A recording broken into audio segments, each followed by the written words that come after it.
Tras la caída de Trujillo el 30 de mayo de 1961, el pueblo dominicano empezó un proceso de lucha por la democracia y a mediados de enero de 1962 se derrocó el Consejo de Estado presidido por el Dr. Joaquín Balaguer.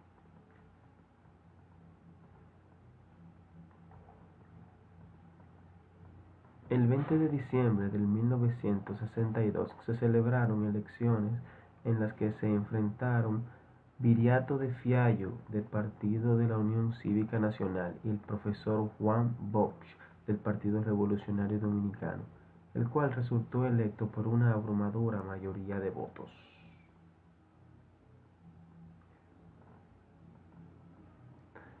El candidato de campaña del PRD prometió en su discurso la no persecución de los trujillistas. En cada uno de sus discursos empleaba un lenguaje sencillo y didáctico, planteado para su programa de gobierno, el cual hacía énfasis en un gobierno demócrata y justo que influyó mucho en su victoria electoral. A principios de febrero del año 1963, antes de su toma de posesión, Juan Bosch convocó a los legisladores electos a integrar un Consejo Constituyente con el objetivo de impulsar un proyecto democrático e institucional que respaldara las promesas hechas en sus discursos. El 27 de febrero de ese mismo año se celebra la toma de posesión del presidente electo, al cual asistieron una variedad de políticos y presidentes latinos y de una manera significativa el vicepresidente de los Estados Unidos, Lyndon B. Johnson, en la representación del presidente John F. Kennedy.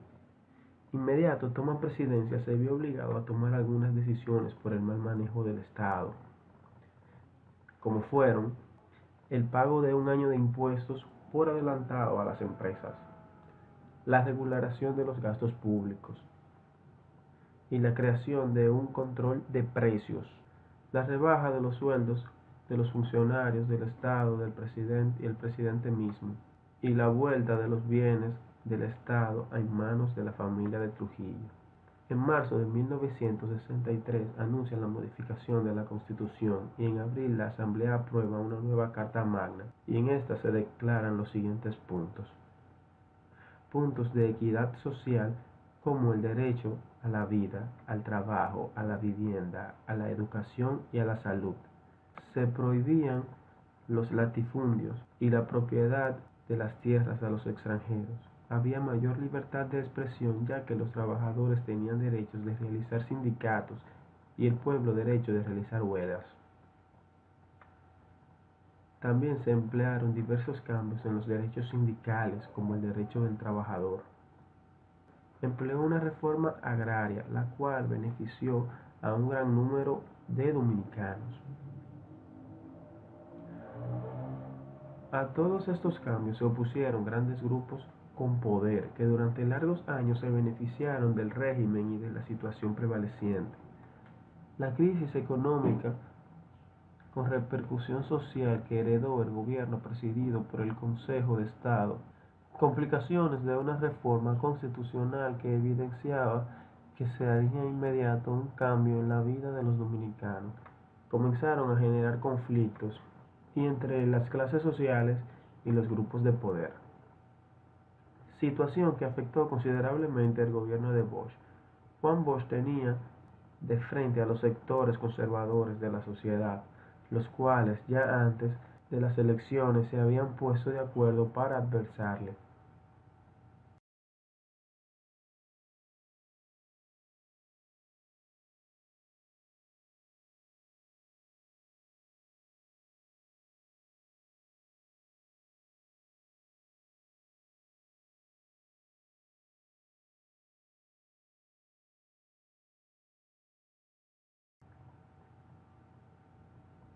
Bajo estas extorsiones y a pesar de los grandes esfuerzos por corregir las distorsiones económicas, la crisis no pudo ser superada.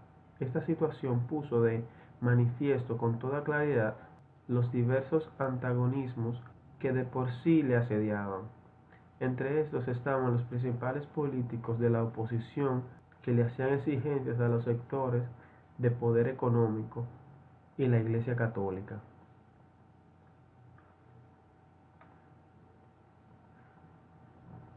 El papel del sector de la Iglesia Católica que apoyaba la conspiración se evidenció en abril de 1963 tras la declaración del episcopado en la cual se formularon críticas a la nueva constitución. Afirmó que no iba acorde con los derechos de Dios.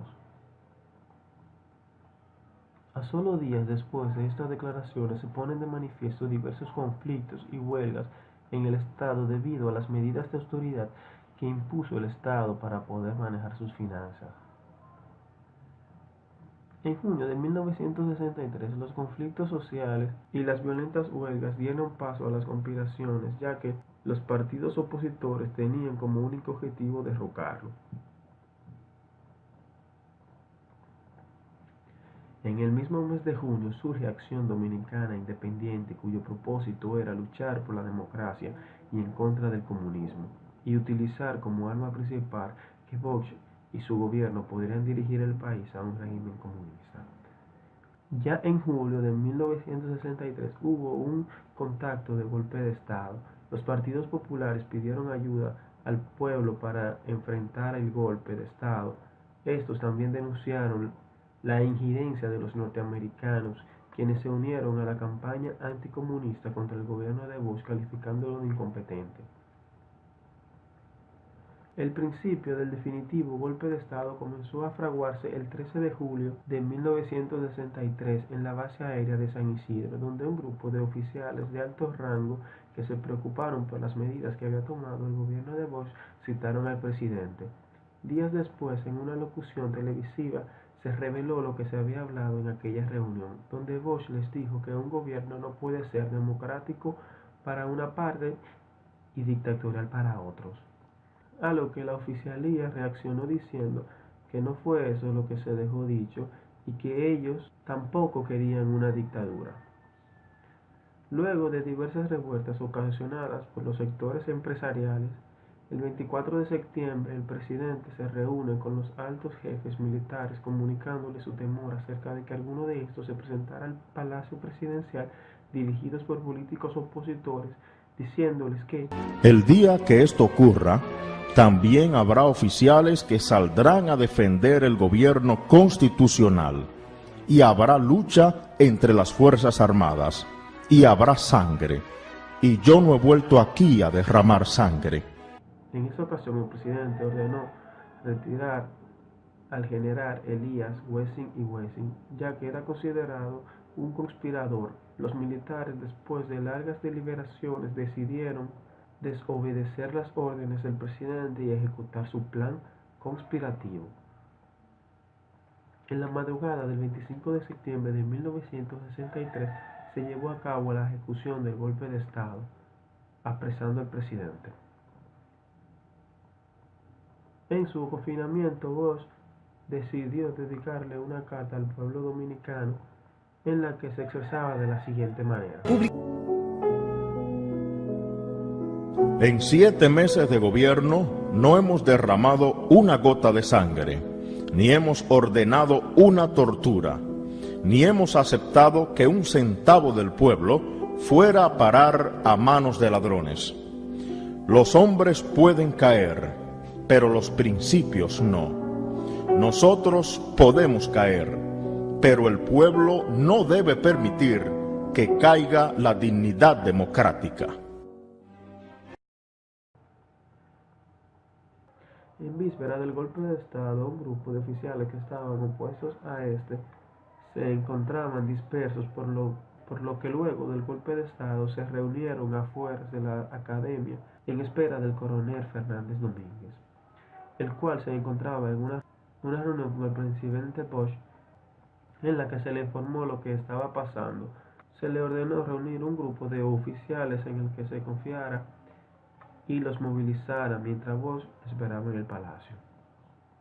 Al reunirse con sus oficiales en la academia, este se comunicó con el mayor general Peña Romano, el cual se le comunicó lo que sucedió y este respondió: dígale a Rafaelito que mientras yo sea secretario de las Fuerzas Armadas aquí en este país no se va a producir un golpe de Estado, que se esté tranquilo, que no va a haber nada.